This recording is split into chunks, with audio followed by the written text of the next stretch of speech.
Good morning, नमस्कार। आप सभी का बहुत-बहुत स्वागत है वैदिक बाइट्स में और मैं हूँ आपके साथ बिंदु चावला। दोस्तों, हम आज बात करने जा रहे हैं कि किस तरह से हमारी ज़िंदगी में डिसिप्लिन, हेल्पिंग नेचर या फिर कोऑपरेशन, इन सब चीज़ों का किस तरह से हमारी ज़िंदगी में हमें वो सहायता करती है, हमें सहयोग करती है और किस तरह से हम अपनी ज़िंदगी को इससे जोड़कर एक ऐसी ज़िंदगी पा सकते हैं जो देवताओं को भी मिल सकती है। जी हाँ, देवताओं को भी जो ज़िंदगी मिलती है, जैसे हम सुनते हैं कि बहुत लेविश होती है, बहुत अच्छी होती है, किसी प्रकार का कोई दुःख नहीं होता, उसी तरह की मनुष्य को भी मिल सकती है ज़िंदगी अगर हम इन सब पर काम करें। हम इन सब पर काम कैसे कर सकते हैं? इसके लिए हमारे साथ स्टूडियो में हमारे साथ है बीना गुप्ता जी। बीना जी, आपका बहुत-बहुत स्वागत है। धन्यवाद बिंदु, नमस्कार। मैं नए दोस्तों को बता दूं कि बीना जी एक पुराने हीलर हैं, एक्सपीरियंस पुराने हीलर हैं और बहुत सारी वर्कशॉप्स कर चुकी हैं। अगर आप सीधा जुड़ना चाहते हैं तो आप सीधा बीना जी से जुड़ सकते हैं। उसके लिए बस आपको हमारे पुराने वीडियोस को भी देख सकते हैं, आप उनसे हेल्प ले सकते हैं, उनसे कोई भी प्रॉब्लम डिस्कस कर सकते हैं और उनसे जुड़कर आप अपनी ज़िंदगी को अच्छा कर सकते हैं, आनंदित कर सकते हैं। बीना जी, मगर उससे पहले कि हम प्रोग्राम शुरू करें, आप प्रोग्राम की शुरुआत कीजिए। धन्यवाद बिंदु। हम गायत्री मंत्र से अपने प्रोग्राम की शुरुआत करेंगे क्योंकि गायत्री मंत्र सन्मार्ग पर, जैसे कि आपने कहा कि अनुशासन, तो मतलब कहीं ना कहीं हम अच्छे मार्ग पर चलने वाले हैं। तो गायत्री मंत्र है, ये सन्मार्ग पर ले जाने वाला, अच्छे मार्ग पर ले जाने वाला मंत्र है। परमपिता परमेश्वर, परम पूज्य गुरुदेव व वंदनीय माता जी के सूक्ष्म संरक्षण को महसूस करते हुए एक साथ एक स्वर में गायत्री मंत्र। ओम भूर्भुवः सॉरी तत्सवितुर्वरेण्यं भर्गो देवस्य धीमहि धियो यो नः प्रचोदयात्। तो सबसे पहले सवाल, जैसे हमने अनुशासन की बात की है, डिसिप्लिन की बात की है ज़िंदगी में, लोग सब कहते हैं डिसिप्लिन में रहिए। तो अनुशासन कहते किसे हैं और वो किस तरह से होता है? देखिए, अनुशासन, शासन का मतलब तो ये होगा कि किसी का एक का ही अधिकार है, कि मतलब कोई दूसरा हमारे ऊपर अधिकार कर रहा है।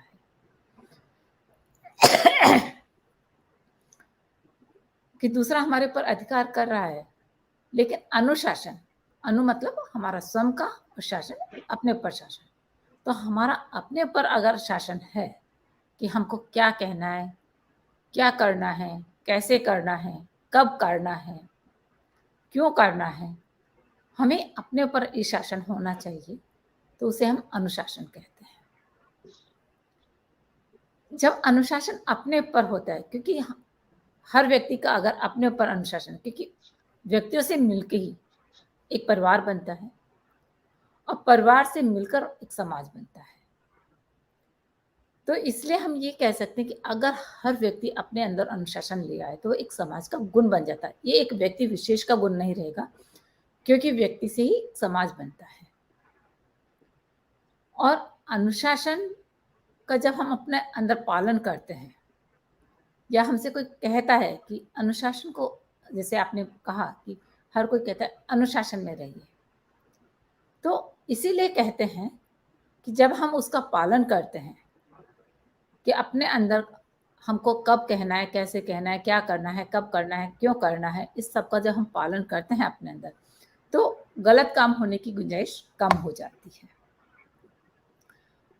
अब जैसे जो सैनिक हैं, आर्मी है हमारी, तो वो क्या करती है, मोर्चे पर जाती है, तो ऐसा नहीं कि एक व्यक्ति वहाँ युद्ध कर रहा होता है, बाकी सब अपनी मर्जी से कुछ भी कर रहे होते हैं। नहीं, वो अनुशासन का पालन करते हैं, मतलब जो कमांड उनको मिलती है उसे अपने ऊपर अप्लाई करते हैं और फिर उसको काम करते हैं।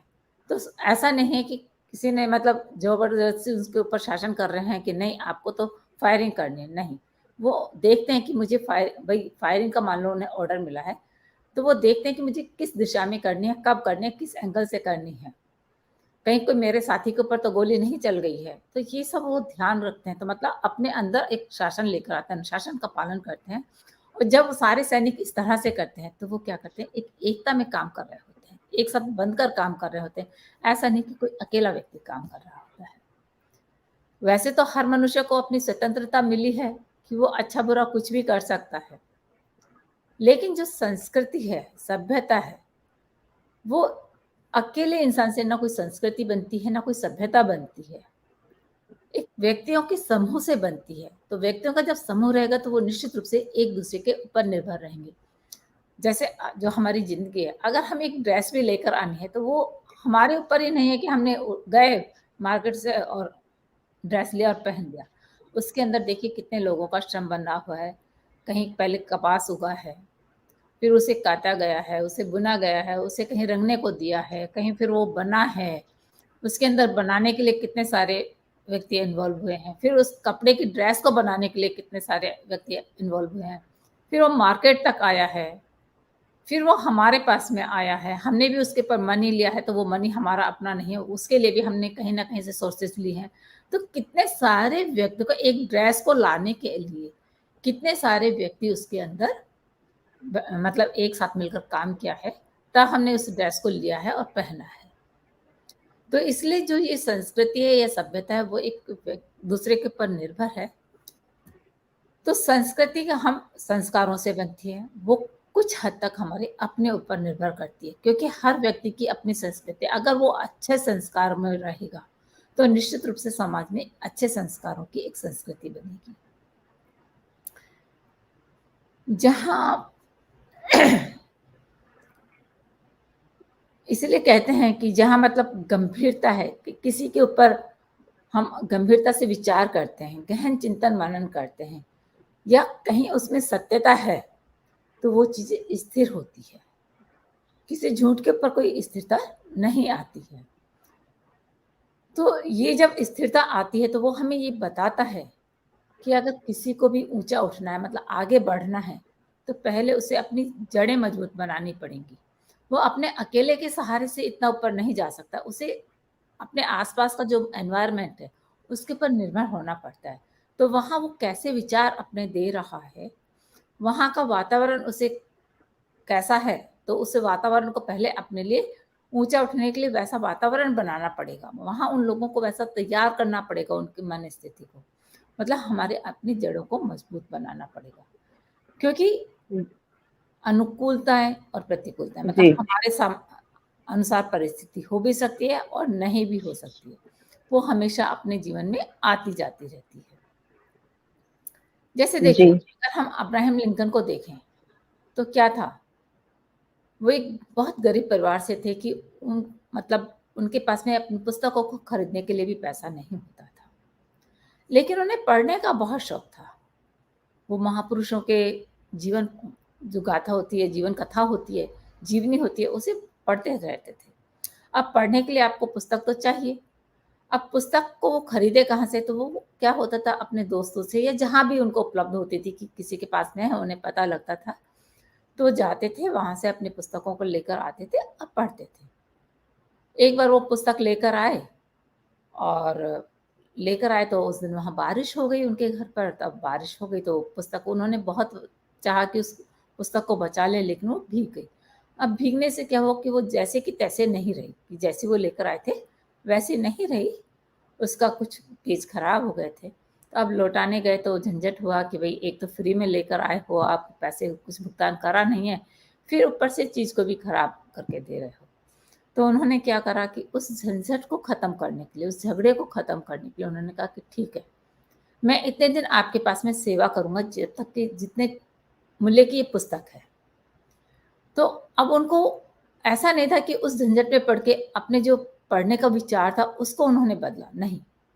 उन्होंने क्या करा, अपने विचारों को बदला कि इससे अच्छा है कि मैं उतने दिन इनके यहाँ सेवा करूँ और उस पैसे का भुगतान करूँ। तो पढ़ाई भी उनकी जारी रही और उस पुस्तक का मूल्य भी उन्होंने चुका दिया इस तरह से। तो ये कब संभव हुआ? जब उन्होंने अपने ऊपर अनुशासन रखा। अन्यथा ये सब कुछ संभव नहीं था। जी। अ, जी, आप कुछ और बताना चाह रहे हैं? नहीं। जी। इस पे सवाल ये उठता है कि अनुशासन तो बहुत ज़रूरी है, लेकिन जो हमने स्टार्टिंग में कहा था, क्या अनुशासन मनुष्य को देवताओं की तरह अ, जो एक आनंद होता है, वो भी देता है? और देता है तो किस तरह से देता है? देखिए, वैसे भी देवता मतलब जो देता रहता है, तो जो देगा निश्चित रूप से वो कहीं न कहीं अपनी कटौती करेगा, क्योंकि उसका देने का स्वभाव है। और कटौती भी नहीं करेगा तो वो अपनी चीज़ों को देता रहेगा। तो जब हम देते रहते हैं तो क्या होता है कि हमारे पास में चीज़ें वो बढ़ती जाती हैं। ये प्रकृति का एक कहते हैं ना लॉ ऑफ कर्मा कह सकते हैं हम इसे, कि जितना हम देंगे उसके हज़ारों लाखों गुना ज़्यादा हमें मिलेगा। अब देखिए पेड़-पौधे फल देते हैं, वो फल देते हैं तो क्या जिस पेड़ ने फल दिया तो ऐसा नहीं कि उसके फल खत्म हो गए, वो फिर देता है और अनवरत देता रहता है।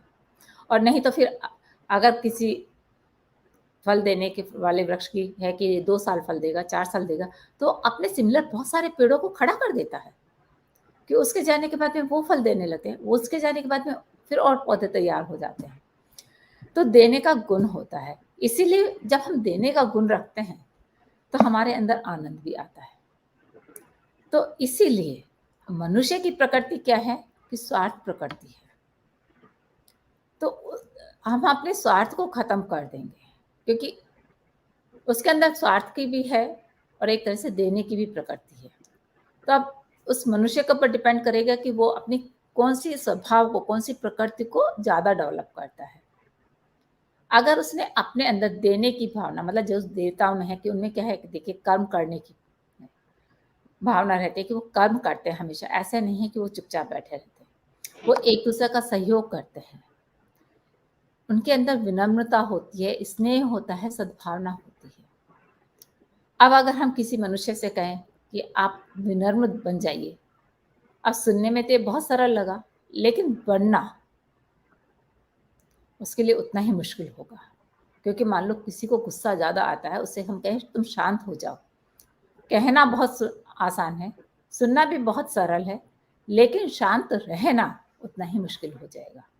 इसलिए कह सकते हैं कि मतलब क्योंकि देवता किसी भी अधर्म का पालन नहीं करते हैं, धर्म की सीमा में चलते हैं। तो ये सब हमारे धर्म के गुण हैं। धर्म क्या है कि जो अच्छा है, जो सबके मतलब हर व्यक्ति के लिए सही है, हर प्राणी के लिए सही है, वही धर्म है। कोई धर्म ऐसा नहीं है कि कोई पूजा पाठ, क्रिया कर्म, कर्मकांड ऐसा है, ऐसा नहीं है। ये हमारे अपने गुण हैं, जो कि सबके लिए सही होते हैं। लेकिन जो इसकी इसलिए इसकी जो कोई सीमा नहीं होती कि अपने गुणों को जितना भी आप बढ़ा सकते हैं, बढ़ाने की कोई सीमा नहीं है। लेकिन इन्हें घटाना नहीं चाहिए। लेकिन इसकी जो शुरुआत होती है वो सज्जनता से, मतलब हमारे अंदर सौम्यता होनी चाहिए, मतलब किसी के प्रति हमारे एक आदर का व्यवहार होना चाहिए, आदर की भावना होनी चाहिए। क्योंकि देखिए पाप से घृणा करते हैं, पापी से घृणा नहीं करनी चाहिए।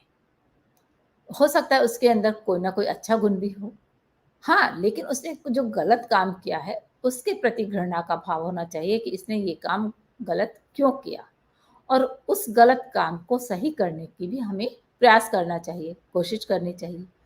जैसे जो डॉक्टर होते हैं, वो क्या करते हैं? कोई रोगी जाता है, तो उस रोग को ठीक करने की दवा देते हैं, ठीक है? अगर ऑपरेशन करना है, तो उस अंग का ऑपरेशन करते हैं, ना कि वो रोगी के ऊपर मतलब भई उसके व्यवहार को बदल देगा, ऐसा नहीं करते, रोग को ठीक करते हैं। वो रोगी को हर हाल में बचाता है। एक छोटी-सी घटना है, जैसे एक बार क्या हुआ, उसे आप कहानी से हम जल्दी से समझ जाते हैं कि जैसे मंद वायु मतलब धीरे-धीरे वायु चलती है। वायु 2 तरह की कई प्रकार की होती है, आँधी है, तूफ़ान है, झंझावात है, कि बहुत एकदम से बवंडर मच रहा है, और एक है कि शांत शीतल हवा बह रही है। तो एक बार जो शांत शीतल हवा थी, वो आँधी से बोली कि बहन जहाँ भी तुम जाती हो, मतलब आँधी ने उसको बोला कि बहन जहाँ भी तुम जाती हो, तो वहाँ तुम्हारा सब लोग स्वागत करते हैं।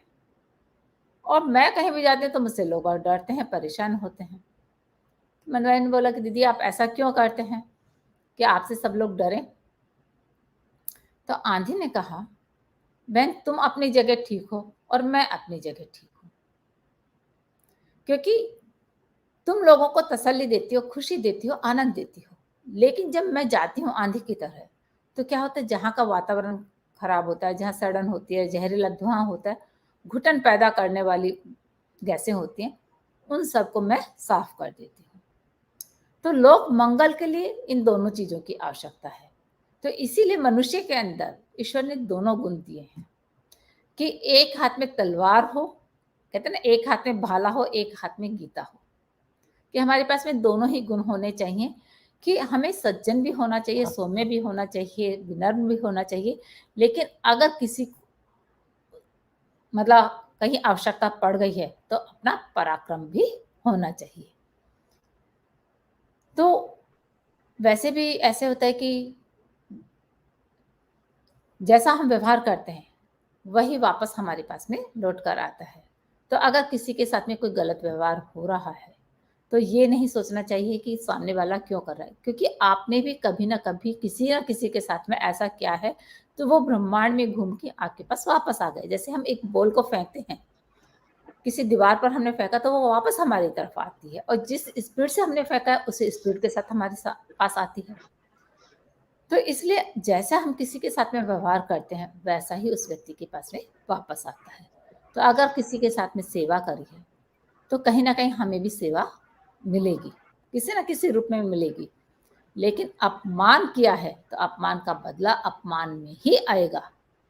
इसलिए पंडित श्री राम शर्मा आचार्य जी कहते हैं कि यदि लगन सच्ची हो, संकल्प बल आपका दृढ़ है और श्रम काम करते रहने की आपका धैर्य है, तो क्या होगा कि आपको सफलता मिलेगी। और जो व्यक्ति अपनी योजना को बनाकर काम करता है उन्हें सफलता मिलती है, उनकी बुद्धि भी बढ़ती है, और सबसे अहम बात है कि वो बुराइयों से बचे रहते हैं। जैसे क्या हुआ कि एक बार ना एक व्यक्ति ने एक भूत को सिद्ध कर लिया। कहते हैं ना, सिद्धि भी बहुत तरह की होती है। अब कौन किस सिद्धि को सिद्ध करना चाहेगा वो उस व्यक्ति के ऊपर निर्भर करता है। अब उस व्यक्ति ने क्या हुआ, भूत को सिद्ध कर लिया। कहते हैं ना, गलत काम का गलत नतीजा होगा, लेकिन फिर भी हमको अपना विवेक इस्तेमाल करना चाहिए कि अगर गलत हो गया है तो उसे अब सही कैसे किया जाए। तब भूत को सिद्ध करा तो भूत के साथ में भूत ने अपनी शर्त रखी कि भाई एक शर्त रहेगी कि मुझे काम मिलना चाहिए हमेशा। तो मनुष्य ने सोचा, क्योंकि हम देखिए छोटे छोटे कामों के लिए ऐसे उलझे रहते हैं कि हम सोचते हैं ना जाने पहाड़ जैसे काम हमारे पास में इकट्ठे हो गए ना, और ये तो जिंदगी में कभी खत्म होने वाले ही नहीं, क्योंकि उसमें हमारी कोई योजना नहीं होती है। अब उस व्यक्ति ने कहा, उसने सोचा कि भाई मेरा तो पूरा जन्म तो इसी को काम बताने में निकल ही जाएगा। तो उसने काम बताना शुरू करा, लेकिन उस भूत ने क्या करा कि अपनी योजना से काम करा, और जैसे जैसे वो काम बताता गया फटाफट उन कामों को पूरा करता चला गया। अब 3-4 दिन में उसके सारे काम पूरे हो गए उस व्यक्ति के। अब भूत ने कहा कि मुझे काम चाहिए। अब व्यक्ति के सामने बड़ी समस्या खड़ी हो गई कि उसे काम दे तो क्या काम दे, क्योंकि उसके पास में तो कोई काम ही नहीं बचे थे। उसने फिर अपना दिमाग लगाया। अब देखिए उसने यहाँ अपनी योजना बनाई, पहले योजना बनाई हुई होती तो बहुत अच्छा होता। अब योजना उसने क्या बनाई कि एक अपने आंगन में, अपने घर में एक खंबा गाड़ दिया, और उस भूत से कहा कि जब आपके पास में मैं कोई काम नहीं बता रहा हूँ तो आप इस खंबे पर चढ़ेंगे और उतरेंगे, चढ़ेंगे और उतरेंगे। उसने कहा ठीक है। तो अब उसको भूत को तो काम मिल गया कि उसको खंबे पर चढ़ना है और उतरना है, चढ़ना है और उतरना है। अब उसकी समस्या को, उस व्यक्ति की जो समस्या थी कि मैं इसको क्या काम दूँ, उसका समाधान हो गया। तो इसलिए कहते भी कि जो खाली दिमाग होता है वो शैतान का घर होता है। अगर हम उस शैतान के घर को शांत कर दें और उसे कोई ना कोई अच्छा काम पकड़ा दें जो कि पूरे समाज के लिए अच्छा हो, तो निश्चित रूप से जो हमारा मन है, हमारा जो दिमाग है, उसमें आनंद की वृद्धि होगी, और आनंद ही देवताओं का गुण है। तो वो हमें मनुष्य शरीर में रहकर भी हम वैसा आनंद पा सकते हैं। जी। तो इसका मतलब है कि हमें अच्छे काम करने हैं और हमें अपने आप को बिजी रखना है, और बिजी किस तरीके से रखना है वो बीना जी ने बताया, उसी तरीके से आप अपने आप को बिजी रखिए। देवताओं की तरह बनना है तो शैतानों वाला काम नहीं करना, अच्छे काम करने हैं। अभी आपने कहा कि देवताओं को देना, तो देने से बहुत सारे शब्द जुड़े हुए हैं, चाहे वो हेल्पिंग हो, कोऑपरेशन हो, चाहे वो चैरिटेबल हो। मैं ये जानना चाहूँगी ये सब जो शब्द हैं, ये जो चीज़ें हैं, ये किस तरह से आपस में जुड़ी हुई हैं या फिर अलग हैं? देखिए ये सब एक साथ जुड़े हुए हैं क्योंकि कहते हैं ना कि चाहे गलत काम हो, चाहे अच्छा काम हो, वो अकेला नहीं आता है, उसके साथ में उसके सहयोगी आते हैं। ऐसे कहते हैं दुःख कभी अकेला नहीं आता है, वो बहुत सारी दुःखों को साथ में लेकर आता है। खुशियाँ भी अकेली नहीं आती हैं, बहुत सारी खुशियों को एक साथ लेकर आती है। तो इवन दो कहा जाता है कि रोग अकेला नहीं आता, बहुत सारे रोगों को साथ में लेकर आता है। तो मतलब कोई भी चीज़ अकेली नहीं आती है, वो अपने साथ में बहुत सारी अच्छी चीज़ों को लेकर मतलब अगर अच्छा है तो अच्छे को लेकर आएगी और बुरा है तो बुरों को लेकर आएगी। तो ये जो आपने कहा कि कोऑपरेशन है, चैरिटेबल है, हेल्पिंग नेचर है, तो ये अकेली नहीं होती है। अगर हम किसी की हेल्प कब कर पाएँगे? तो हमारा कुछ ना कुछ कोऑपरेशन करने का मन होगा, किसी को सहयोग करने का मन होगा, तभी। कोई मतलब हम जब किसी की हेल्प करने जा रहे हैं तो निश्चित रूप से हम अपना कुछ तो दे ही रहे हैं। चाहे उसमें अपना तन दे रहे हैं, मन दे रहे हैं, धन दे रहे हैं, समय दे रहे हैं, कुछ तो हम दे ही रहे हैं। इट मीन्स हमारी देने की भी उसमें प्रवृत्ति आई है। चैरिटेबल उसमें जुड़ा है हमारा। तो ये एक साथ मतलब हम कोई भी काम करेंगे, तो उसमें कई चीज़ें एक साथ जुड़ी हुई होंगी। इसलिए जो स्वामी रामतीर्थ वसुदेव थे, उन्होंने क्या वसुदेव कुटुंब की व्याख्या करते हुए कहा था कि हाथ का कमाल इसी में है कि वे अपना हित शरीर के हित में से जुड़ा हुआ समझे। क्योंकि जैसे अगर हमारा हाथ है, अगर हमारी उँगलियाँ सोच लें कि मैं ही सब कुछ हूँ, मैं ही करती हूँ, मैं ही काम करती हूँ, बाकी तो कोई अंग काम ही नहीं करता है और वो पूरे शरीर के साथ में मिलकर काम करना बंद कर दे, तो क्या होगा? क्या हमारी उँगलियाँ अपना काम कर सकेंगी सारा? नहीं कर पाएँगी। तो इसलिए उन्होंने देखिए कितनी छोटी-सी बात की कि अपने हाथ को सोच लीजिए कि पूरे शरीर के साथ में जुड़ा रहता है तभी वो काम कर पाता है। इसी तरह से एक व्यक्ति जब समाज के साथ में जुड़ा हुआ रहेगा, उनके साथ में सहयोग के साथ में रहेगा, सहकार की भावना रखेगा या चैरिटेबल है, आपका कोऑपरेशन है, इसकी भावना रखेगा तभी वो अपने आप में अच्छा काम कर पाएगा, नहीं तो वो बेकार ही हो जाएगा।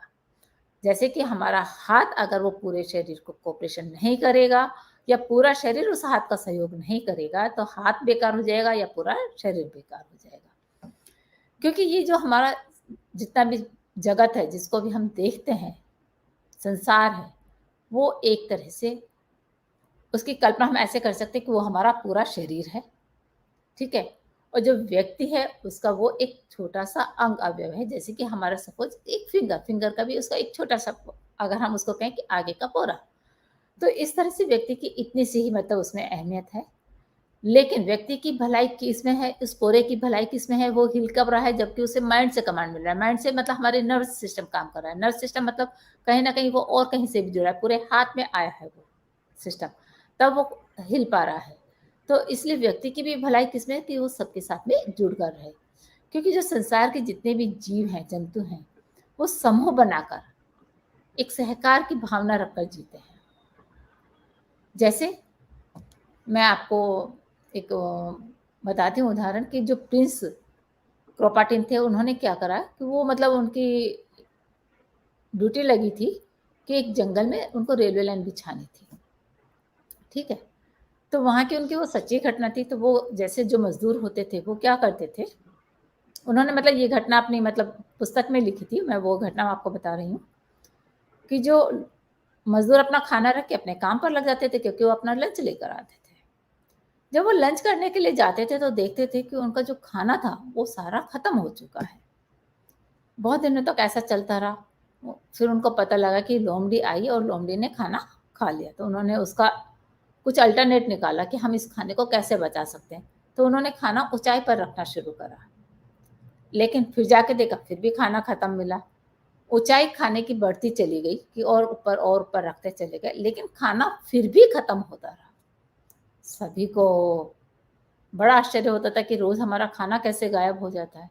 तो फिर उन्होंने देखा, क्या देखा उन्होंने कि जो लोमड़ियाँ थी, वो एक के ऊपर एक के ऊपर चढ़ती चली जा रही थी। जैसे हमारे जन्माष्टमी पर हांडी फोड़ते हैं, तो बच्चे क्या कितनी भी ऊँची हांडी पड़ी बंधी हुई हो, लेकिन वहाँ जाकर उसको फोड़ देते हैं। लाइक दैट उन्होंने क्या करा कि एक के ऊपर एक लोमड़ी चढ़ी और ऊपर से उन्होंने खाने को नीचे गिराया और सारी लोमड़ियाँ उस खाने को लेके भाग गई। तो ये क्या था? उनका एक सहयोग मतलब एक साथ मिलकर कोऑपरेशन से जो उन्होंने काम करा था, उसी का ये परिणाम था। तो जो हमारा शरीर चक्र कहो या प्रकृति का चक्र कहो या वायु का चक्र कहो, जल का चक्र, कोई भी काम है, क्योंकि एक बूंद की देखिए कोई अहमियत नहीं है, लेकिन जब वो बूंद नदी में गिर जाती है तो सागर में मिल जाती है, सागर बन जाती है। तो ये सब किसका परिणाम है? एक दूसरे से मिलजुल कर रहने का, सहयोग करने का, सहकार कोऑपरेशन का, हेल्पफुल नेचर का या चैरिटेबल का। इसी पर हमारे ये जो सारे जो नियम है इसी के ऊपर टिके हुए हैं। जी, तो सहयोग, परमार्थ और सहायता, ये सब चीजें हमारी जिंदगी में बहुत जरूरी हैं। तो इन सब को जोड़कर, अनुशासन लाकर, हम अपने मनुष्य शरीर में ही देवताओं का जो आनंद है, जो उनको मिलता है, वो हम ले सकते हैं। और अब टाइम हो गया है मुद्राओं के बारे में जानकारी देने की। तो आज हम कौन सी मुद्रा के बारे में बात कर रहे हैं? देखिए हमारे यहाँ तो संस्कृति है प्रणाम करने की, नमस्कार। अभी नमस्कार चला नहीं, पहले प्रणाम कहते थे, प्रणाम, क्योंकि प्रणाम में एक गूढ़ अर्थ है इसका। तो आज हम प्रणाम मुद्रा के बारे में बात करेंगे। मैं अपने व्यूअर्स को बताना चाहूँगी कि हमारी मुद्राओं की सीरीज चल रही है। अगर आपको अधिक जानकारी चाहिए मुद्राओं के बारे में तो हमारे पिछले एपिसोड में आप जाकर देख सकते हैं, सीख सकते हैं। क्योंकि मुद्राओं को करना बच्चे से लेके वृद्ध व्यक्ति तक बहुत आसान होता है। ये जो मुद्राएं हैं ये इंटरनल ऑर्गन्स को कंट्रोल और रेगुलेट करने के साथ साथ उन्हें इन्फ्लुएंस करती हैं, उन्हें प्रभावित करती हैं। इससे लिए इन्हें चिकित्सा मुद्रा भी कहते हैं। तो जैसा कि मैंने बताया कि नमस्कार हम कैसे कहते हैं? नमस्ते, नमस्कार, प्रणाम, ये दोनों हाथों को जोड़कर जो मुद्रा बनाते हैं उसे प्रणाम मुद्रा कहते हैं। ये जो प्रणाम करना है ये हमारे विनय को दिखाता है। देखिए नमस्कार कहो और प्रणाम कहो, आपके कहने में ही अंतर आ जाएगा। तो ये जो प्रणाम शब्द जो हमारे ऋषियों ने चलाया था वो हमारे विनय को दिखाता था, विनय हमारे अंदर लेकर आता था। इसके अनेकों फायदे हैं। किसी भी काम की शुरुआत करने से पहले हमें इसे करना चाहिए, क्योंकि इसको करने से हमारे जो मन में है वो अच्छे भाव आते हैं और कार्य को करने में सफलता मिलती है, क्योंकि हम इसे हार्ट पर रखते हैं, हार्ट चक्र पर। तो जो हमारा हार्ट चक्र है वो बढ़ता है, पुष्ट होता है, उसमें मजबूती आती है, ठीक है। और जब वो निर्भीक होगा तो उसमें निडरता भी रहेगी, क्योंकि वो मजबूत बन गया है। तो इसलिए इससे हमारे हार्ट चक्र पर भी बहुत फर्क पड़ता है। तो हार्ट चक्र से अगर किसी को हार्ट से रिलेटेड कोई प्रॉब्लम है तो वो इसको मुद्रा को करता है तो वो भी उसकी ठीक होती है। मतलब उसमें बहुत ये मदद करता है। क्योंकि आप देखिए कि हम कहते हैं कि जब प्यार कर, भाई तुम्हें तेरे दिल में प्यार नहीं है क्या, या तू बहुत प्यार करता है, अब दिल से प्यार कर रहा है, ऐसे कहते हैं ना, दिल से प्यार कर रहा है, मतलब हमारे दिल में प्यार होता है। तो जब हम इस मुद्रा को करते हैं तो दिल में प्यार बढ़ता है, सहयोग की भावना बढ़ती है, किसी की हेल्प करने की भावना बढ़ती है। इस तरह से हमारी ये भावनाएं बढ़ती हैं। इसे करने के लिए आराम से बैठे, कमर सीधी, आंखें बंद, अपनी सांसों पर ध्यान दें। अपने आंखों को बंद करते हुए दोनों हाथों को जोड़कर, जैसा कि आप इस पिक्चर में देख रहे हैं, अपने मतलब एक हथेली को दूसरे हथेली से बिल्कुल हमने मिला दिया है और अपने छाती के मध्य में इसको लगाना है, जहाँ कि हमारा हार्ट चक्र होता है वहाँ हमें इसे लगाना है। और दोनों हथेलियों को एक दूसरे से दबाते हुए और कोहनियों को थोड़ा सा हमें आर्मपिट को स्लाइटली ओपन करना है, ताकि हमारी जो कोहनियाँ है वो मतलब ऐसे सीधे बने। तो ऐसे जब सीधे बनती हैं तो क्या होता है, हमारे हार्ट चक्र पर थोड़ा प्रेशर पड़ता है। तो उससे क्या होता है कि जो हमारा हार्ट चक्र, जैसे कि हमने कहा, वो सक्रिय हो जाता है, एक्टिवेट हो जाता है। और फिर जब हम इसको लेकर ऐसे थोड़ा सा अगर हमने इसे अपने आज्ञा चक्र पर रखा, ठीक है, आज्ञा चक्र पर रखा, तो वो हमारा आज्ञा चक्र भी एक्टिवेट होता है। इससे हमारे अंदर पॉजिटिविटी बढ़ती है, सकारात्मकता बढ़ती है। तो इसलिए जो हमारे ऋषियों ने जो हमें ये प्रणाम मुद्रा जो बनाकर दी थी कि हमारा हार्ट चक्र है, आज्ञा चक्र है, मतलब आज्ञा चक्र है, हमारा हृदय चक्र है, ये सब खुले और हम अच्छे बने। तो उसके हम अपनाएं और आज से अपने गुड मॉर्निंग, हेलो, हाय, टाटा, बाय बाय, जिनसे कि हमें कुछ मिलता नहीं है, उसको हम छोड़ें और प्रणाम मुद्रा को अपनाएं, जिससे कि हमारा चित्त भी प्रसन्न रहेगा, उसमें अच्छी बातें आएंगी, अच्छा करने का मन करेगा और सामने वाला भी खुश होता है। देखिए, आप कभी कर कर देखिए कि सामने वाला टाटा बाय बाय में ज्यादा खुश होता है या प्रणाम करने में ज्यादा खुश होता है। जी, मैं तो कहूँगी प्रणाम करने में ही खुश होते हैं, क्योंकि मैं भी पूरी कोशिश रहती है कि नमस्कार करूँ, बट हाँ, आपने एक नई बात बताई कि प्रणाम करना बेहद ज़रूरी, तो अगली बार से प्रणाम ही किया जाएगा। तो अभी जितना हम समझ सकते हैं अपनी आपकी बातों को, तो उससे अगर आपका दोस्तों कोई आपका भी कोई रिलेटेड कोई क्वेश्चन है, तो आप पूछ सकते हैं बीना जी से। कोई कमेंट बॉक्स में जाकर आप लिख सकते हैं, अपने विचार लिख सकते हैं, अपने क्वेश्चंस को लिख सकते हैं, अपनी प्रॉब्लम्स को लिख सकते हैं और सॉल्यूशंस पा सकते हैं। बीना जी, आपने इतने अच्छे से समझाया, उसके लिए बहुत-बहुत शुक्रिया। धन्यवाद, नमस्कार।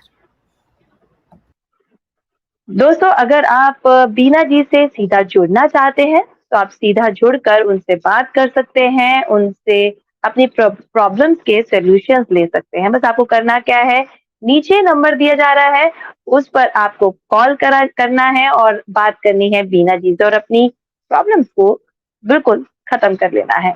आप ईमेल आईडी भी दिया जा रहा है, आप ये मेल भी कर सकते हैं, उस पर भी आप उनसे जुड़कर बात कर सकते हैं। और अगर आप हमारे प्रीवियस वीडियोस देखना चाहते हैं, किसी प्रॉब्लम के बारे में जानना चाहते हैं, तो आप वो भी जान सकते हैं। हमारे यूट्यूब पर जाकर, फेसबुक पर जाकर आप देख सकते हैं। अगले हफ्ते फिर आपसे मुलाकात होगी, तब तक के लिए प्रणाम।